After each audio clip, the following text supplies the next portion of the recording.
Did you know we have completely ad-free early access to all of our episodes? Well, we do. Not only that, but we have dozens of bonus episodes waiting for you. Head on over to patreon.com/ghosttownpod, and you can check it out for 7 days absolutely free. That's patreon.com/ghosttownpod. The days are longer, the calendar's filling up, and I want to feel as good as this beautiful summer weather. That's why I've been loving Groones. It's one daily pack of gummies that covers my greens, vitamins, minerals, and even has 6 grams of prebiotic fiber, so I don't need to juggle a complicated wellness routine on top of everything else. They taste amazing. They're easy to toss in my bag on the go. Plus, they're vegan, gluten-free, and HSA/FSA eligible for reimbursement. Save up to 52% off with code PODCAST at Groones.co. That's code PODCAST at GRUNS.co.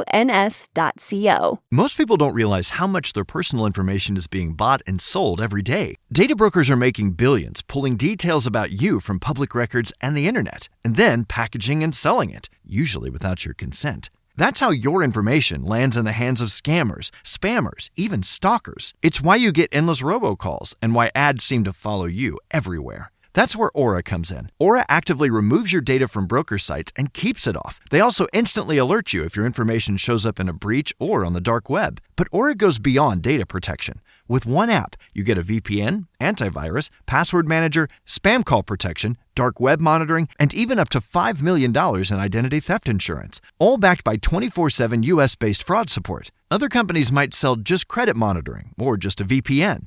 Aura gives you all of it, together, at the same price competitors charge for just one service. Start your free trial today at aura.com/remove. Protect yourself now at aura.com/remove. A Deadly Dinner. I'm Jason Horton. I'm Rebecca Lieb. And this is Ghost Town.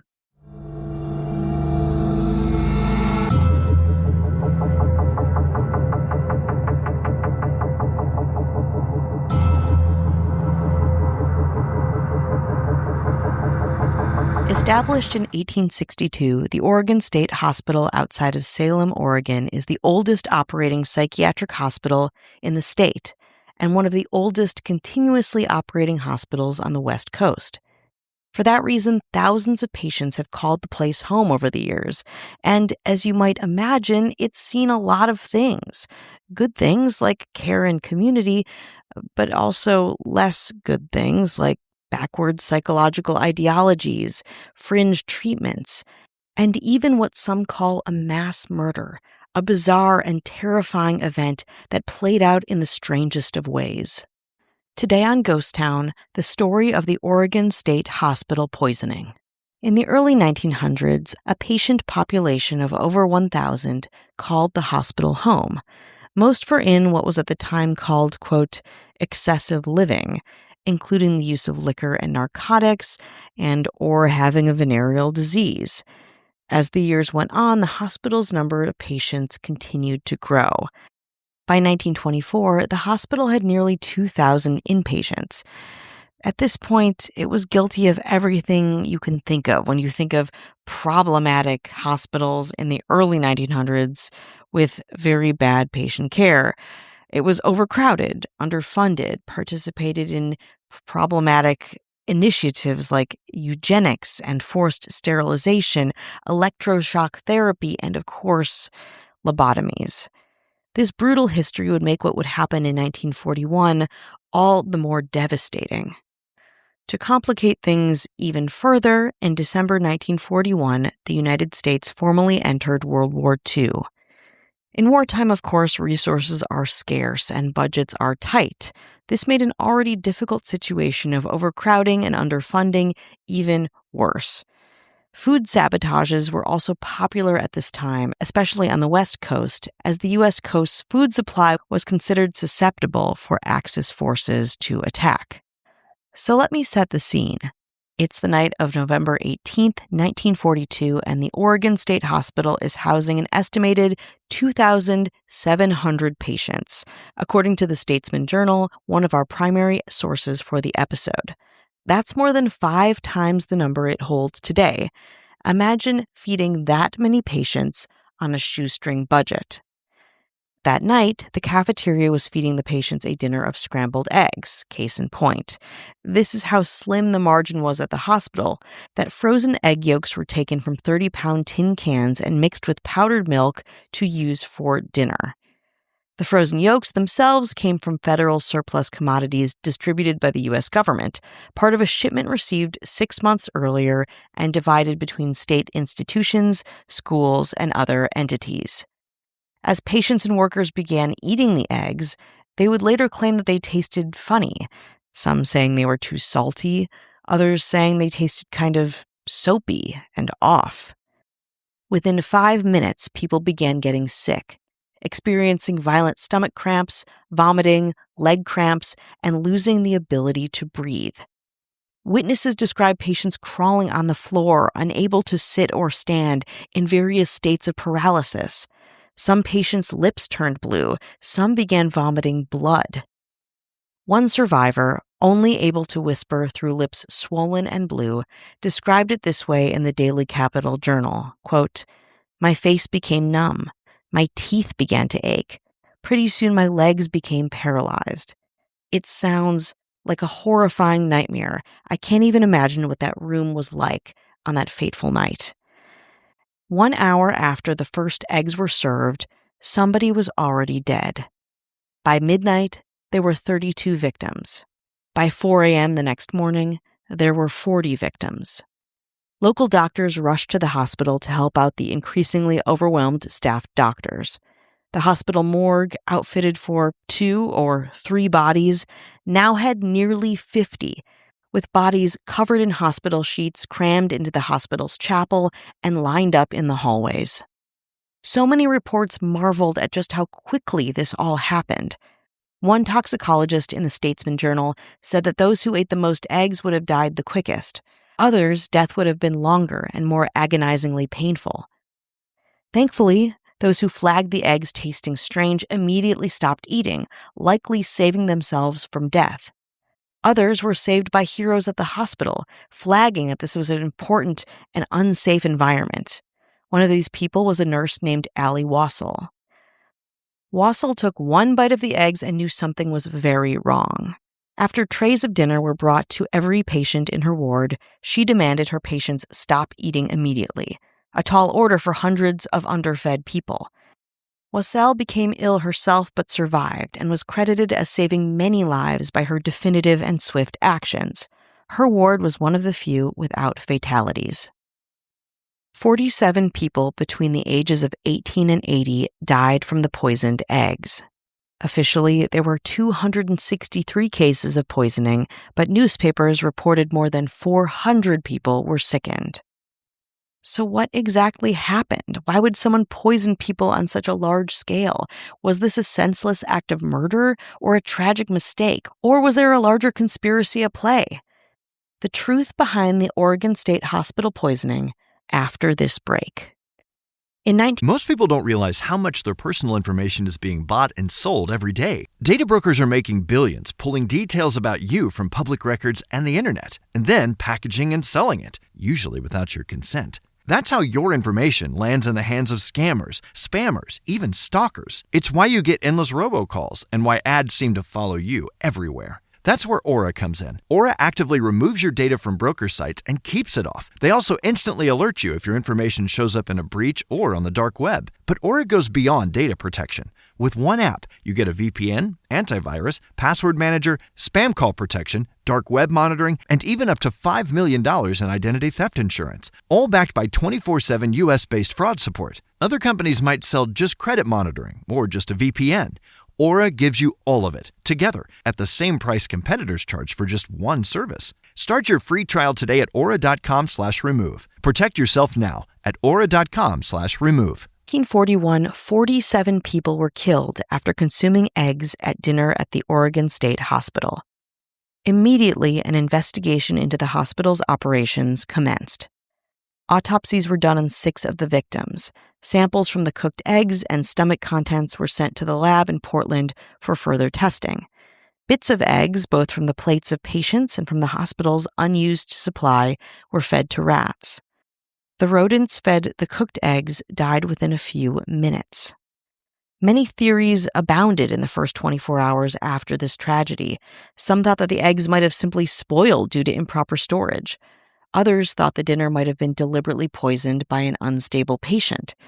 The biggest fear, however, was the fear of wartime sabotage. Oregon Governor Charles Sprague called it a mass murder and ordered all state institutions to stop serving eggs immediately. The federal government issued a similar ordered an investigation into the large-scale handling of its frozen eggs.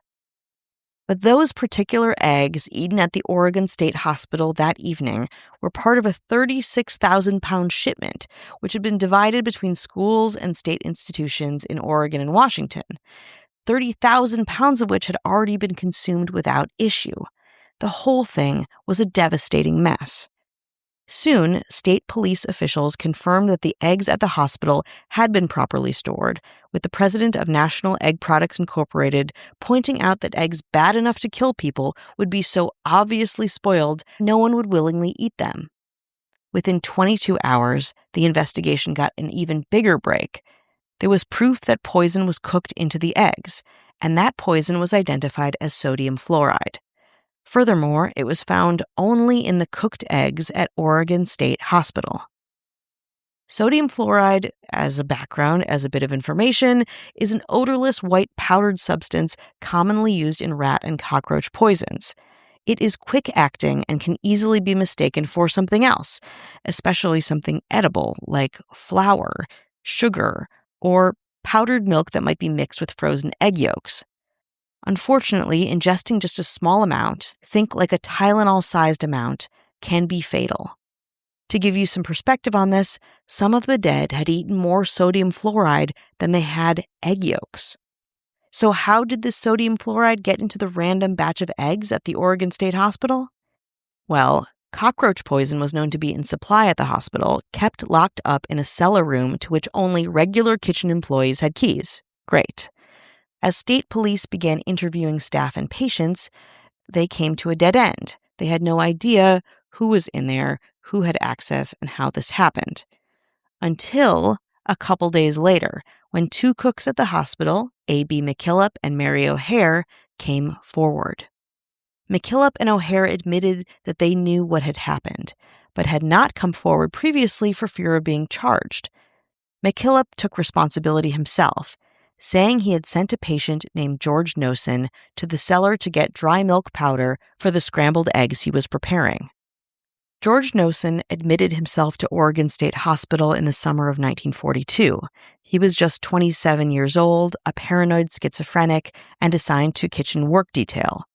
He entered the Vocational Rehabilitation Services program at Oregon State Hospital to get that detail, which exposes patients to a variety of work experience opportunities that enables them to be useful, feel productive, improve their self-esteem, and earn a bit of a wage.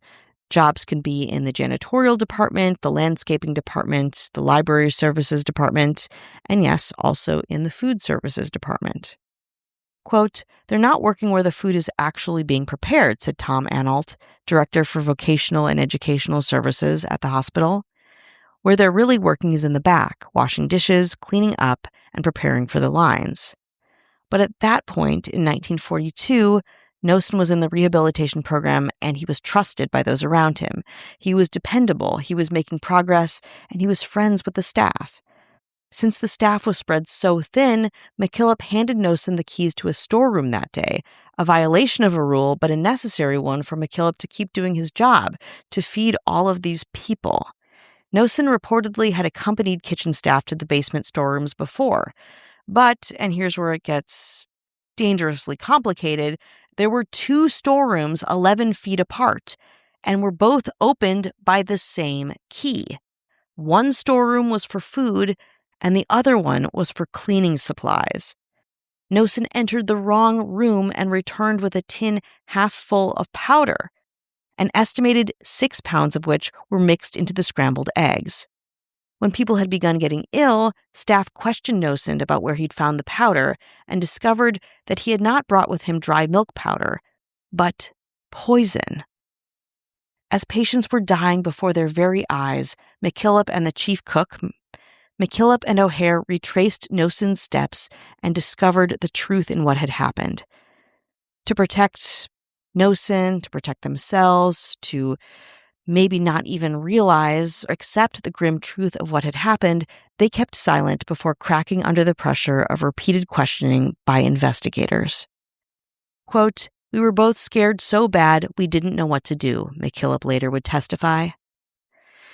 Despite McKillop's insistence that O'Hare bore no responsibility for the poisoning and over the objections of the state police who had determined that the poisoning was accidental, on November 23rd, District Attorney M.B. Hayden had both cooks arrested. A grand jury declined to indict them, however, and George Noson was never charged. Considered by many of his fellow patients now to be a mass murderer, his life became much more difficult, becoming a pariah at the hospital where he would spend the rest of his life. McKillop died in 1946 after a long illness. His obituary in the Oregon Statesman notes he was employed for 11 years at the state hospital. No obituary could be found for O'Hare. But some good things did come out of this extraordinary tragedy. It brought about reforms in food safety.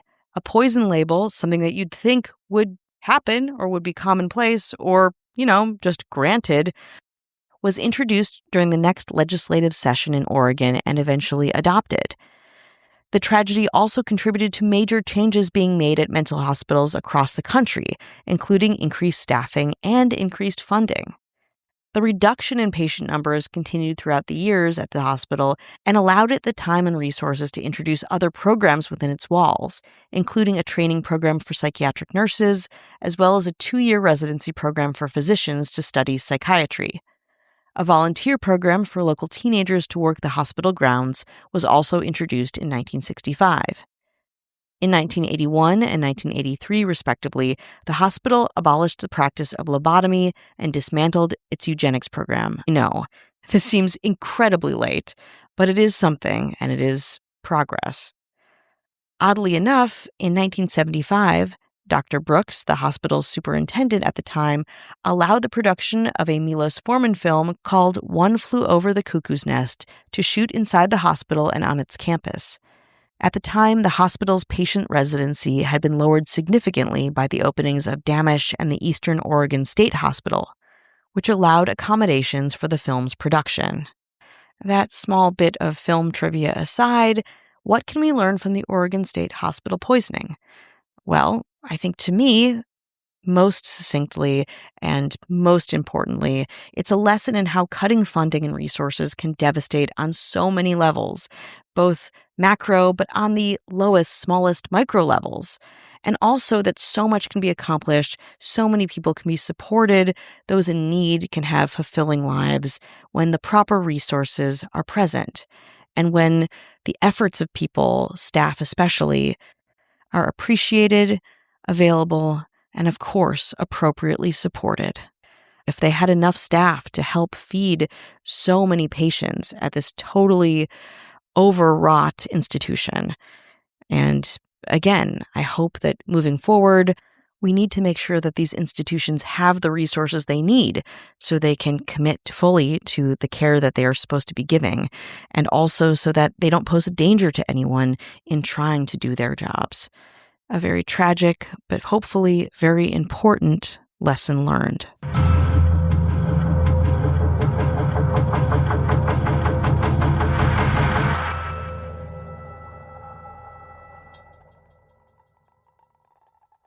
Most people don't realize how much their personal information is being bought and sold every day. Data brokers are making billions, pulling details about you from public records and the internet, and then packaging and selling it, usually without your consent. That's how your information lands in the hands of scammers, spammers, even stalkers. It's why you get endless robocalls and why ads seem to follow you everywhere. That's where Aura comes in. Aura actively removes your data from broker sites and keeps it off. They also instantly alert you if your information shows up in a breach or on the dark web. But Aura goes beyond data protection. With one app, you get a VPN, antivirus, password manager, spam call protection, dark web monitoring, and even up to $5 million in identity theft insurance, all backed by 24/7 US-based fraud support. Other companies might sell just credit monitoring or just a VPN.